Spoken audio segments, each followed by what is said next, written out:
Hello, this is John Huey and my co-host Michael Tingley. We are here on the Sober Atheist podcast, and this is our episode 3. And it's a little different than what we've done before and requires a tiny bit of explanation before we plunge into this thing. What this podcast, which is called Intuition and the Importance of the Individual to the Atheist in Sobriety, is a continuation of a series of podcasts that I was doing on the old Beyond Belief platform that some of you will be familiar with. And we will be posting links to the podcasts, the old podcasts that are not part of this specifically, but part of this series. So this is our third episode, but in fact is the fourth part of a series of podcasts I was starting to do starting about 2 years ago. And just to go into it a little bit, I'll just give you the titles of the earlier podcast, which maybe will give a tiny indication of the direction with which I wanted to go here, where we're ending up in with the fourth one of that series. And the first one was, what is the moral structure of atheism as it relates to sobriety, which had a lot to do with how atheists are perceived and how they present themselves. The second one in that series, which was very well received and had a lot of activity on that other platform associated with it, was called Personal Responsibility and Recovery, an Atheist View, which obviously went into what atheists mean and do in terms of personal responsibility as regards their recovery. And the last one that I did, which was maybe a little bit out there, maybe a little far out there, maybe a little far out there for some folks, which was abstinence and the purity of atheist thought, which attempted to connect the concept of abstinence with a pattern of thought that I referred to as pure, which was really sort of tongue-in-cheek to say pure regarding anything, and sounds a bit ecclesiastical. But it, despite some of the tongue-in-cheek aspects of it, it had a point to make, and it either made it or it didn't. And you folks will have access to all of that on our Facebook page, which is linked at the top of the Buzzsprout post that most of you will see on your screens. So we'll explain that on our Facebook page after we're done here, and we post the essay that's associated with this and the podcast episode itself, linked on our Facebook page and also on all the other platforms. And I'm going to give a brief commercial here, which would be, we're very interested in people reacting to what we have to say here on the Apple Podcast platform. Apple has an algorithm, and your reactions and ratings there could have a lot to do with the number of people that end up getting exposed to this around the world. So, with that said, and with no further preliminaries, which I think was enough, we're going to try to talk about this particular episode, which is involving intuition and the importance of the individual to us atheists in recovery. And as you'll see from the essay when you read it, if you read it, what I talk about first and initially sort of try to describe a little bit is the fact that it's been and this, all of this again, like so much of what I have to say here, this is my personal opinion, observation, based on some decades of doing this in a secular way, in a secular context. And what I talked about initially was that it's my belief that atheists are intuitive by their very nature. We are not subject to being guided in the same way that people who have profound spiritual beliefs are guided, for example. And, I have a strong feeling that once we start on the path of sobriety and we detox, and I don't want to underestimate the process of detox.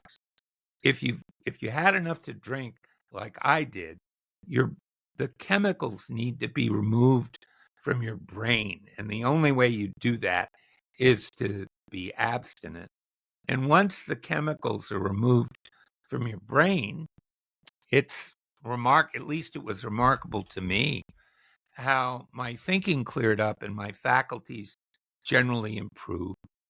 And that's the point at which I believe an intuitive feel for what we're being presented with and what we're seeing kicks in.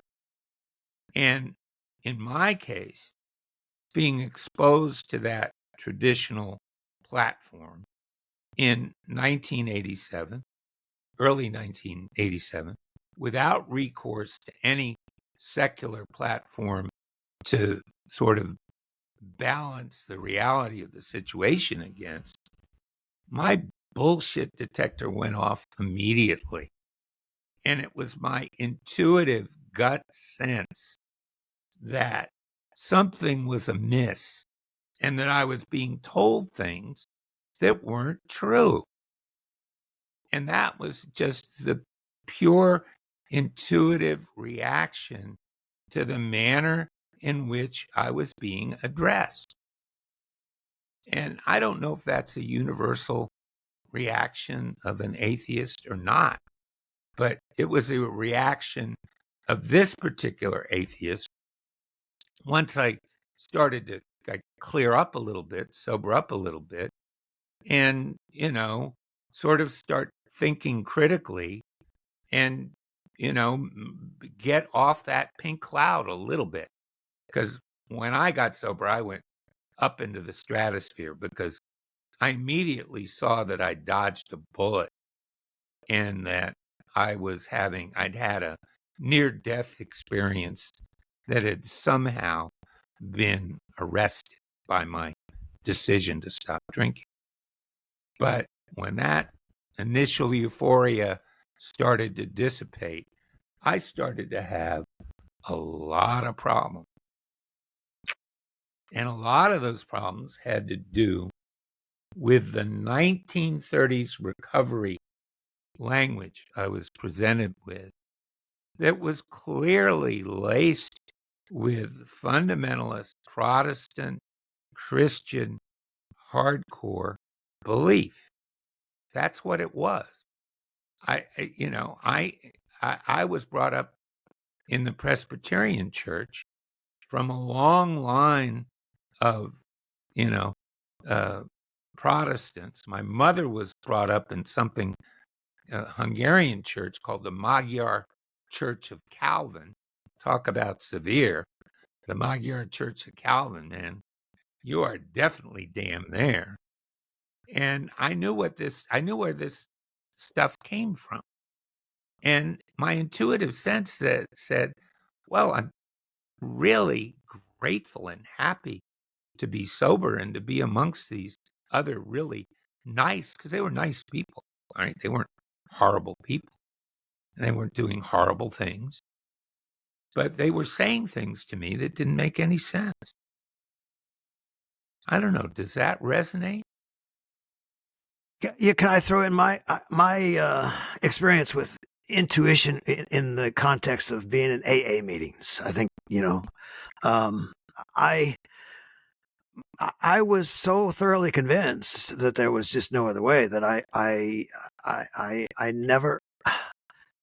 It's my natural intuition to question things and to express my doubt, and I kept that to myself because of being a part of that program, and being convinced that it was the only thing you could do if you really wanted to stay sober was just go along with it.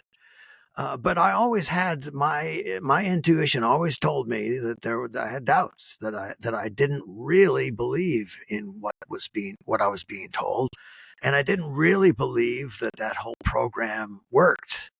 I mean, and now in hindsight, realizing that it doesn't for an awful lot of people. Yeah. So it's reality, that but I had to question it, and it took me a long time to really be honest about it. And that's the other thing. I mean, we're learning to be honest when we get sober, because otherwise we wouldn't try to stay sober if we weren't honest about the fact that we needed to stay sober. And that honesty took me to that place of doubt and questioning. Yeah, I kept that in for a long time. It took me a long time to really be honest about how much I really doubted what I was being told. Yeah. Well, your intuitive sense, if it tells you you're being had, you're probably being had. Yeah, It's like yeah, anything. It's like just, if you interact with someone on the internet, right? Or you meet some, or if it sounds too good to be true, that's probably the case. If you're just your ears. If it sounds too good to be true, yeah, yeah. somebody's making you an impossible offer, and it doesn't ring quite correct. That's a big problem. Mhm. And we need to, because one of the first things you hear in many of these places is, and I try not to use those initials, Michael. I have my own hang up about that, Yeah, as yeah. you Well, well know. I do my best. I want to expel I'll those say them for you. initials. No, well, you go right ahead. You're a free agent, but I want to expel those initials from our lexicon. But that's just me. I'm sort of a little extreme, I guess. But that if you're doing this, right, you need to understand that what they tell you about your common sense, about your own mind, is not true. Some of them, they have these locutions about my mind was my worst enemy. Yeah, What the fuck is that, Michael? yeah. What is that? I mean, that's like, I just heard, I said, what? I went back. My little Ferragamo tie and my Brooks Brothers suit almost popped right off, because that's what we were wearing in those days in the DC meetings. We're all sitting there like little, mannequins anyway. And we're sitting back like this. My God, I said, what's this? What's this? Yeah. Man, what's this? And, you know, I had to understand that my intuition was telling me that though my decision making was clearly skewed when I was drinking, I'm not claiming that I was operating with a full deck when I was, really pursuing, particularly the later stages of my drinking. I just wasn't, I wasn't all there. I Uh, think that's also one reason we go along with what we're being told too. I mean, when right. you first get clean, man, yeah, it took me a few years to see clearly what I was being told. So yeah, I mean, I think a lot of that is a part of the medical condition, the fact that you're vulnerable to the lies. I mean, Well, your brain doesn't work well enough to question right away. right. It takes some time.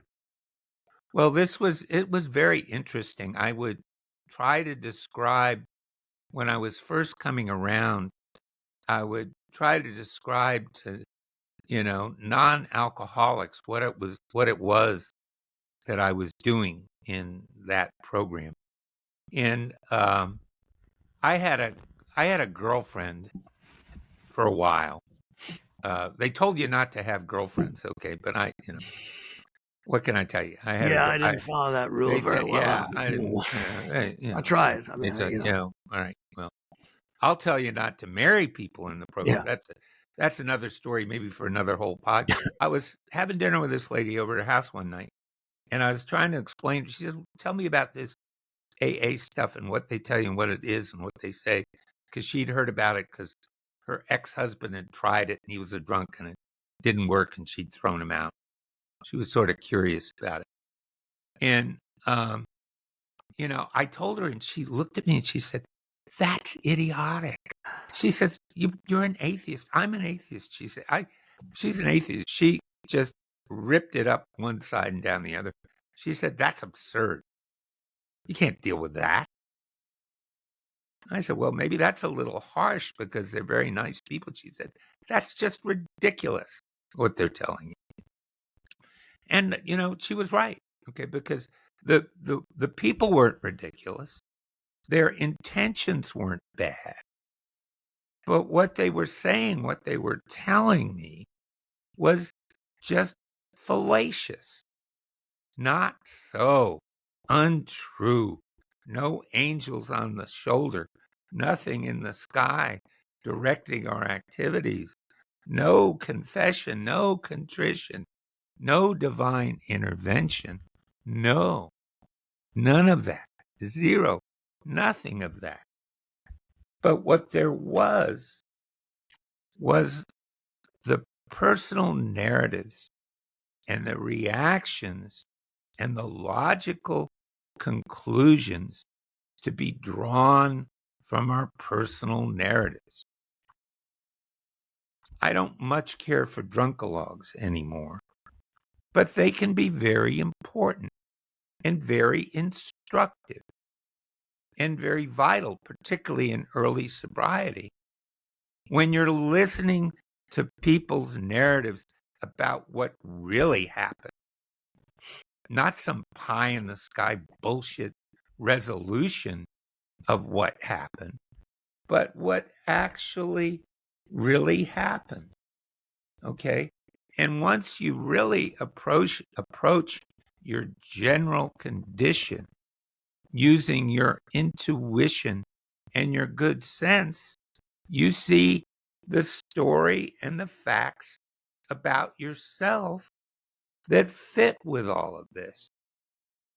And actually, some of the commonality that we feel when we talk to people that have had similar stories to ours, or even dissimilar stories to ours, and different conditions from ours. That's why so many of us can become friends with disparate folks from different cultures, from different areas of the country, from different backgrounds, even sometimes. Because we see the nature and the actuality of their condition based on rational thought, not some pie in the sky resolution. Well, this idea of personal narrative and the importance of it, and hearing other people's personal narratives, in a way that's part of the scientific method. Oh yeah. There's the scientific method involves asking questions, expressing your doubt, observation, and trial and error. And then discovering therefore what works, what actually works for you, Well, and it's through that personal narrative that you reach those conclusions, and you're actually doing science in a way, because exactly. Well, your yeah, gut, your intuition, your gut feeling, right, yeah, is reinforced by what you see yeah, and what you hear in the physical world, Yeah. which allows you to validate your intuitive response. Yeah. Yeah. That's why Yep. that's why I'm not a by any stretch of the imagination a scientist. I think I flunked biology at least once, probably twice.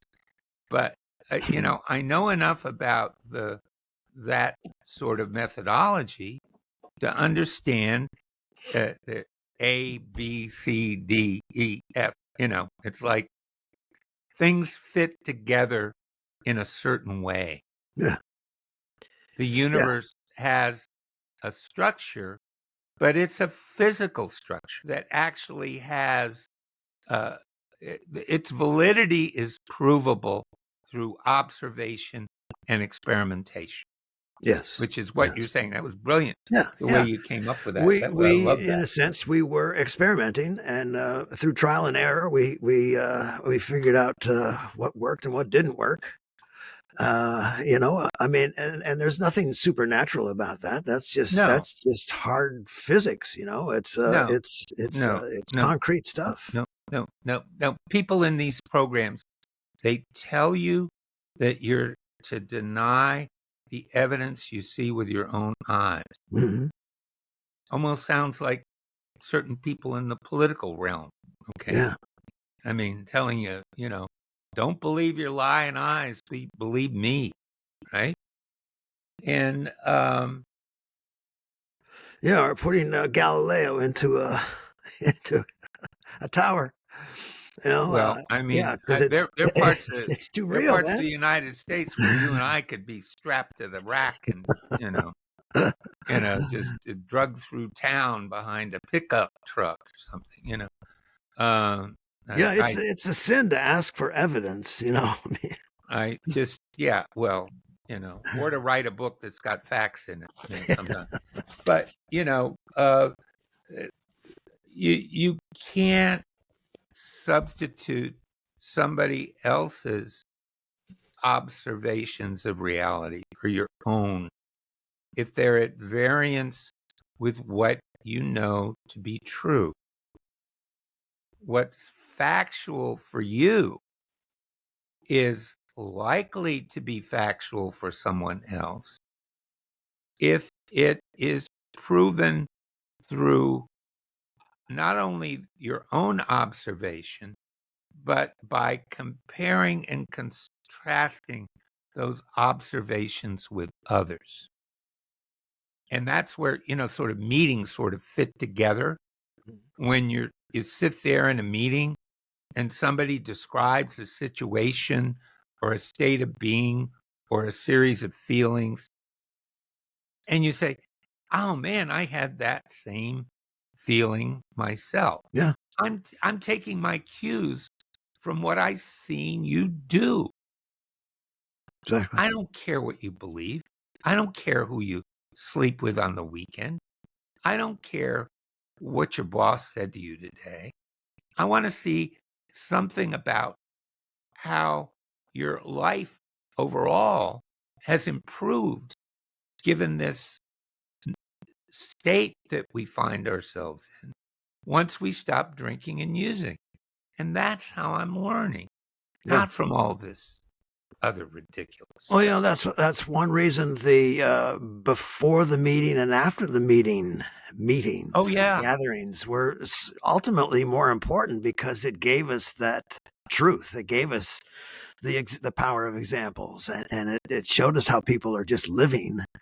Yeah, and to deny that and always put it into the formal the you use the term common language or common knowledge uh, of the program is denying the truth that's out there in front of you before the meeting and after the meeting. Oh, yeah. And even that's very important. And I'm glad you brought that up because speaking of my intuitive sense about people, I got drawn to some folks that had, very different backgrounds than I had. There were a couple of people in my atheist meeting who I knew um, for more than 20 years each. And very sadly, I lost these two friends in the last year. Um, one to COVID and the other just recently, last month or so, to ALS, which is not a great way to go. Mm. But these are both great guys. And they always said, oh, it's great to come to the meeting, but let's go to the meeting after the meeting and have a taco and talk about it. And they all, and each one of them had, when he passed away, had almost 43 years, and the other had like a couple years more than me, had about 39 years. And these guys were absolutely devoted not only to going to meetings, but with ongoing communication with sober people uh, over many years, which greatly enhanced their lives. Mm. And I always learned, even though I was a very different person than these two guys, I always learned from them. And I think I had my best conversations, best interactions with them after the meeting up on Capitol Hill. And yeah, that's really important too. That's how we are learning. That's how we're growing. Not by doing things that are totally unconnected with reality as we see it. Mm.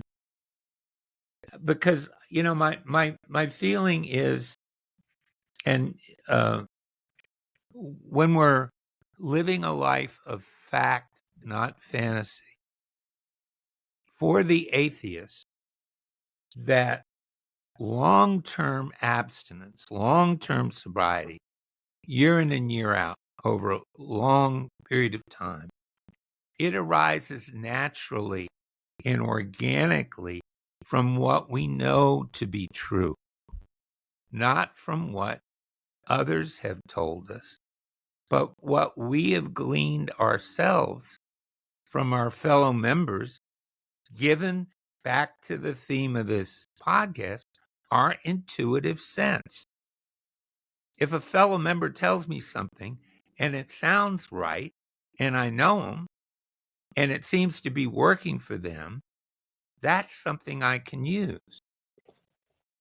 But if it's canned and regurgitated from some recovery book or a manual or some mantra that's been repeated over and over again, that's of no use to me whatsoever. Mm. That's not effective. Well, and then that intuitive sense that opens the door of doubt and question, really, that also just opens the opportunity for you to express your intellectual curiosity and to think and to use a little bit of what knowledge you've gained from all these experiences and yeah, I think that's the importance for me of that intuitive sense that you're talking about. Is it then allows me to follow not only my gut, but to start following my thinking Well, and yeah. my Yeah. And my if you, rational understanding of things. I think it's important to come to that conclusion, not just follow my gut, but to also take advantage of that oh, and start thinking a bit. the, the power of discernment Mm. arises from that. I'm not Yeah. saying this is all gut. What I think I said earlier, that your gut reaction or your intuitive feeling is reinforced by observable reality and what's provable, right? Yeah. And it's reinforced by what you think is working for you. And one of my main things about getting and staying sober, once I thought about it in my early years and then in subsequent time, was that I was not going to replace one form of bondage for another. Mm. My life was, and I'm sure I'll say this more than once as our little adventure in podcasting goes on. But when I was drinking, particularly in my last days, my life was getting smaller and smaller and smaller and smaller. And it got so small, one early morning, I came out of a blackout, and all I could see was a 1.75 liter bottle of cheap vodka that I had just about killed. And I hated vodka. You know, that's one of the moments I can remember when I knew I was out of my fucking mind, because life had I always thought my life was going to be broader, wider, more interesting, more exciting. And alcohol, my use had taken it down to the lowest common denominator, the smallest possible area on my living room rug with a bottle. Mm-hmm. And that's what I don't know if I was worshiping it or gazing upon it, or I don't know what I was hallucinating. I don't know what I was doing with it. I just knew that my world had gotten unacceptably tiny. Well, everything was for the alcohol and the drugs. I mean, everything I did was so that I could get as much alcohol and drugs as I could get. I mean, and my life revolved around that pursuit. You know, I kept my jobs only because, not because I wanted to do those jobs so much, but because I was able to go to the liquor store whenever I wanted to. You know, and I scheduled everything around that. I scheduled everything I did around the pursuit and capture of whatever it was I was using. And I didn't see any end to that. And yeah, it got narrower and narrower. The reality just got so narrow. I mean, you know, that the old cliche about uh, um, uh, crawling into a bottle. It, Yeah, it exactly. it makes perfect Exactly. sense. That's I mean, literally that's so. the world becomes the bottle, and That's there's nothing else, and that's it's what tough to I get was out of that bottle. It's so describing. tough to You know, climb out. all my nice books and fancy education and, Yeah, so-called, you know, you know, visionary bohemian articulations or whatever the hell I thought it was just coming down to that. And yeah. that was really, at age 38, I was a mess. I just was, you know, you know, It's a I scary place to be. well, And yeah, it's a scary place yeah, to yeah, be. And there's so much fear associated with it that some folks will give up what they really believe to get out of that. yeah. And you know, you're vulnerable at that point too. Right. So you know, you're open to Right. somebody coming along and saying, "Hey, you know, if you do this, you'll Well, stay sober." You know, and yeah, yeah, okay, yeah. yeah, Atheists are an intuitive lot, and that's a contention of mine. All right. And uh, we can use our powers of discernment to express our own rights to sobriety, mm, not filtered through some other people's vision of what that is. And then maybe once we've asserted our own rights to our own sobriety and we know what that is, then maybe we can be of assistance to someone else who may need reinforcement in that vein. yeah. I don't think I would be a good sponsor for a believing charismatic Christian. I don't. And I don't necessarily believe in that word sponsorship at all. But I do have occasion to talk to people from time to time.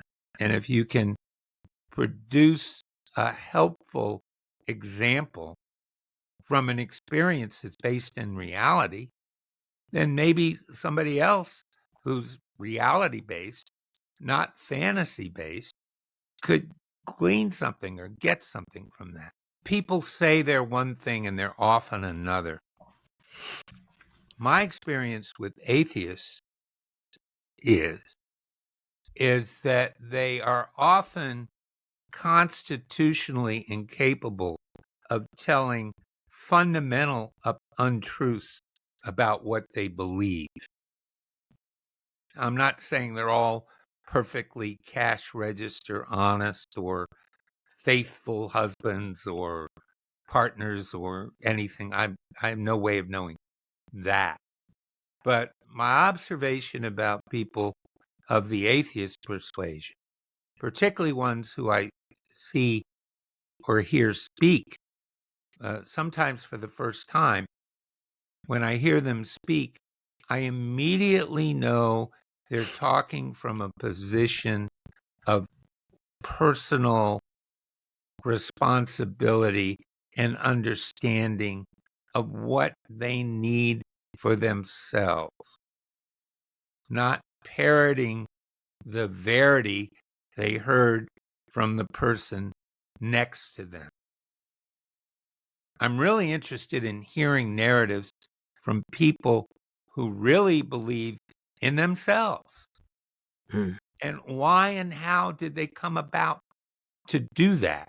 Because so many of us, when we're drinking, using, whatever, we're really not expressing belief in ourselves. We're expressing a belief in a distorted reality because of the substances inside us.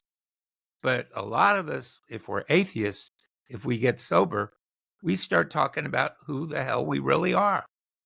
And that's interesting to me. Mm-hmm. Instead of God's will. Well, I mean that always that was a turning point for me when I was kind of asked in a way to define that, and if this is one of the goals to live my life the way God wanted me to live it, how do you define that, and what does that invalidate me as a person? I mean, that was a big question for me. I mean, I didn't feel that I was validated because I didn't have that belief. So then where do you, for an atheist, I mean, coming to the realization that that's just an out and out lie, that I don't need to do that, that it's much more healthy for me to find out who I am and to be honest about it, as opposed to what somebody thinks I should be. Somebody else, or especially a supernatural power, should be telling me what I should be or what I should be thinking, what I should be doing. I think that was a big realization, but it's hard to come to that, when you first get sober. It takes a while. I mean, like I said, I spent a lot of years just going along with it, not really thinking about it, just because I did it by rote. And it took me quite a while to see clearly that I was not on a productive path if I was following what somebody else wanted me to say and do and believe. Yeah. Well, I had one note down here I said I wasn't going to read this stuff, but I had one note down here from the essay that I think maybe I will read. It's toward the end of my notes I made for this episode. And it says, let's save ourselves from people who are purporting to be one thing while actually being something else. These being the victims themselves of true belief. The true believer may tie you to a stake when they find out you really don't believe what they believe. That may happen. Or their faces may change. Their demeanor toward you may change when they are really understanding of the fact that you don't believe any of that.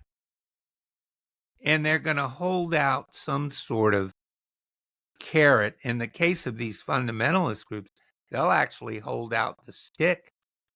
They'll say, if you don't come around, you're going to get drunk. Mm-hmm. If you don't read this book, if you don't look at that ridiculous scroll on the wall, that like elementary school scroll on the wall, and do those things, that you're going to get drunk. And you're going to get drunk if you pick up a drink. Yeah, really. There you go. The only thing that's ever going to get you drunk or stoned is picking up a drink. And you gonna be out of control like the guy I saw on Metro today on the way to my doctor, smoking crack in the back of a Metro car. That was a first for me today. That's inner city living for you. I don't want to reinforce anybody out there in Trump country, but those of us that live in big metropolitan areas do see a few rough things from time to time. But he wasn't smoking marijuana in that foil thing he was using. He was doing crack. And he's a prisoner of that device.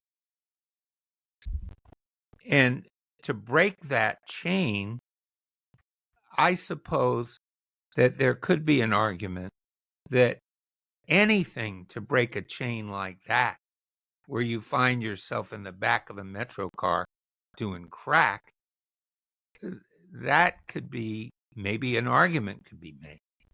We'll have other people on in the future making other arguments about things like harm reduction and stuff like that.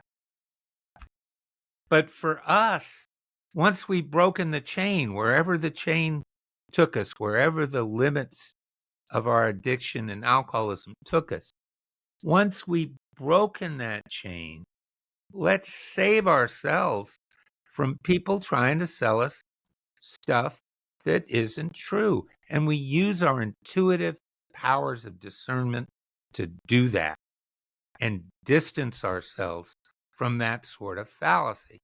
Because sometimes we just know what's true. I think I say that somewhere in the essay. We just know. And if you know, and you're not all clouded with dope and alcohol, if your brain's cleared up, and you just know, then listen to that. All right? Don't buy someone else's version of reality to replace your own, because it's going to come up short.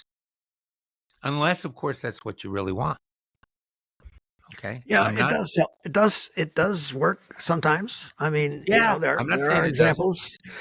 Most of the meetings I went to, there was always somebody there who had been there for 35 years, and I never heard an original thought from them, but they weren't drinking. Well, I mean, original thought, you original know, thought often gets you in difficulties around some of these folks. yeah, yeah. They think you're ego-driven, full of yourself. What did one call me once responding to somebody? Oh, yeah, they called me. The guy listened to one of my things about, I don't know if it was a personal responsibility thing. Oh, I think it was the one I did on deprogramming from that program. I did a pretty well-received episode about deprogramming. And this guy got on there and he said, he's just a bitter old dry drunk, you know? Yeah, He needs to work the steps, the guy said. He needs to yeah, work the yeah. steps. And that's okay. That's fine. All right? That's Because to proof that him, his program is working for him. I mean, well, it doesn't matter. I can't make that yeah, value judgment. To him, I am a bitter old dry drunk who needs yeah, to work the yeah. steps. To me, he's a fucking idiot. But that's a different, that's a value judgment. All right? But if that's what a person of that belief wants to believe, who am I to tell him he can't believe it? All right? He didn't hurt me with a remark. I found it interesting. So now, what are you offering? What are you saying? How people can find their intuitive sense, and how can they discover that opportunity for hope that we have found? Everyone has their good sense within them. And I strongly believe that unless, of course, you're suffering from a form of mental illness that we're not qualified to discuss, I'm not qualified to discuss uh, mental conditions other than the condition of alcoholism that's what I'm discussing here. But presupposing I'm not discussing some sort of medical issue that I'm not qualified to discuss, I'm absolutely certain, particularly with atheists, that everywhere within us, everyone within us, we have a core of rationality that we can tap into. And it's very definitive and very strong once you've embraced your own truth about reality as it has presented itself to you. And one of the key central realities about what we're about here was I was drinking way too much. I got myself painted into a corner. And the only way I got out of that corner was by making a decision about my drinking and beginning to rebuild my life in conjunction with learning from the experience of others who I respected, regardless of their belief. There are people out there who I deeply respect, whose core beliefs are very different from mine. But there's a kernel within them that I can identify with. Now, that isn't normally the case with people of strong belief, but I have had that experience and ongoing friendships that are based on things that have nothing to do with any core beliefs that we might have. But my central argument here is that a path toward a very satisfying life in recovery, long term, in sobriety, it's both definitive and very strong once you've embraced your own truth, your own facts that you understand yourself that help you. I don't know if that's too vague, certainly not very programmatic, but I'm trying to be as clear as I can be about something I know that's within myself. Because if I hadn't have found something about all this that made sense to me, I wouldn't have survived. I wouldn't have made it. I would have gone back to that other fantasy I had, which didn't work for me, which would have killed me. Right? I mean, I hope the episode's making sense here, and it's, you know, I don't know if there's any conclusions here. You know, trust yourself, as John Lennon once said. Mm-hmm. He once wrote a response song called "Trust Yourself." So And, you're giving credit to, at least some credit to, your sobriety for you discovering your intuitive sense about sobriety reality, and what was, about yeah, AA and about sobriety and about what was drinking. true and what wasn't, Yeah, was, yeah, you know, my intuitive sense told me that if I drank again, I was going to die. That was pretty good intuitive feeling that I had. yeah. You know, just like my intuitive sense tells me to get my COVID vaccines, or I'm going to, you know, maybe die of COVID on my next overseas trip, which is coming up relatively soon. Well, So, I would personally like to add to that intuitive sense. For me, that intuitive sense, I think I mentioned before, it opened a door for me to allow for a sense of rationality and positiveness and honesty. Without my intuitive sense leading me into that, I don't think I'd be sober if I hadn't have discovered the sense rationally and positively and honestly.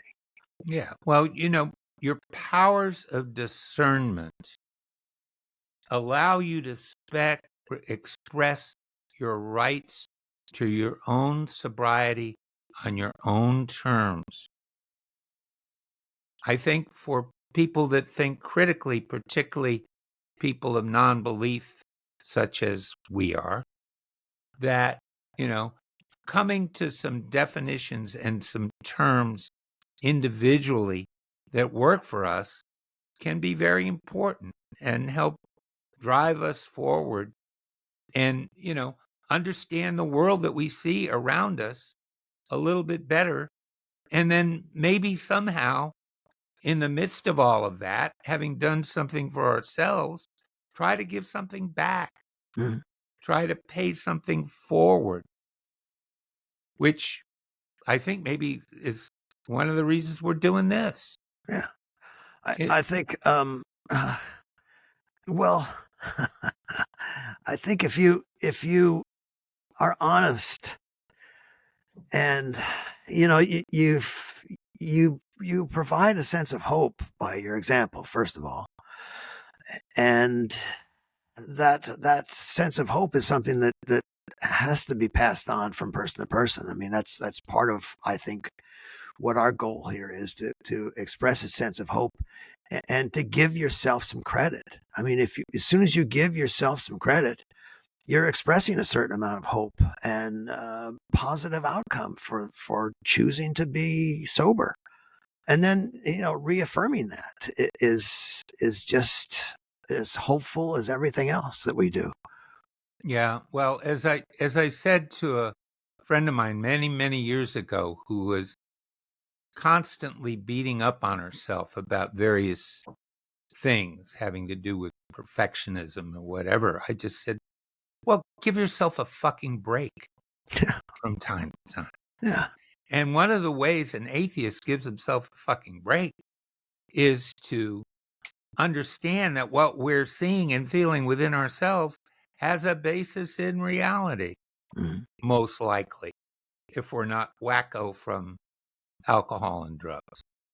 That we're thinking clearly in the real world, not in the fantasy world. Yeah. Yeah. And I think maybe we're sort of getting to the point where we can wind this one up, because that, like, sort of said, I mean, we want to live in the real world, not in the fantasy world. There you go. Speaking of the real world, I've been told I'm going to be at the convention down in Orlando coming up in September. And I'm hoping that the Sober Atheist podcast will be down there at that convention and that we can do some interviews. I'm going to have some equipment with me that's pretty good that will allow us to do some remote things. So Yeah, maybe we could do an episode from down there. How about yeah, that? absolutely. And if There you anybody go. listening here wants to interact with us, you can always get us on our Facebook page, or the Sober Atheist Podcast at gmail.com.